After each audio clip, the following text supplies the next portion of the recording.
Gaur bisita berezia eduki dugu Goienerren, Kopenhageko Kopenhagen saretik etorri dialako, hainbat kooperatiba desberdinetatikan, eta etorri dia batez ere Euskal Herriko kooperatiba eta proiektu desberdinak ezagutzea. So we are from Cooperative Copenhagen, a cooperative movement in Copenhagen. We are a community based of more than 70 companies that works as cooperatives and as social responsible companies. And we are here in the Basque Country to learn about the work you do and inspire us to be better cooperatives.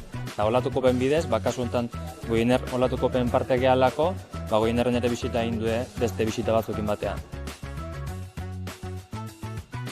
Aukera sortu zen, printzipioz beraiek harremana daukate Euskal Herriarekin, beraietako batzuk, eta ezagutu nahi zuten Euskal Herriko kooperatibismoa. Of course, we've looked towards Basque Country because we know you have a long tradition here as well. And on this study trip, we met Olatukop. Zer egiten dugu, formazioa nola egiten dugu, Euskal Herrian dauden kooperatiba ezberdinak, ikuspegi ezberdinetatik. But you're just like 10 steps or 100 steps in front of us. Beraintzat esperientzia ona da, inkluso guretzat da esperientzia ona, ikusteko benetan ze sare daukagun, Euskal Herrian nola lan egiten dugun, eta beraiek ere ez bakarrik kooperatibismoa, baizik eta Euskal Herria ere ezagutzeko aukera bikaina dela uste dut. Kontatu dieguna da, Goiener zer dan, Goiener nola antolatzen dan, kooperatiba bezala baita ere ze izaera edo ze forma dakan, eta gero bereziki hemen Iruñeko bulegoan gaudenez, Goienerren eta Izarkomen arteko lankidetza ere bai, interkooperazioan begiradatikan hori haientzako ere oso interesgarria dalako.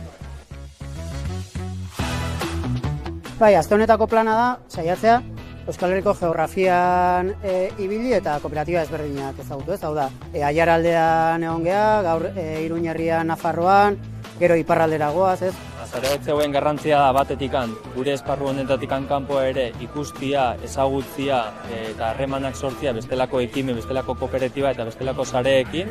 So therefore it was natural to make a connection to you, to learn from you.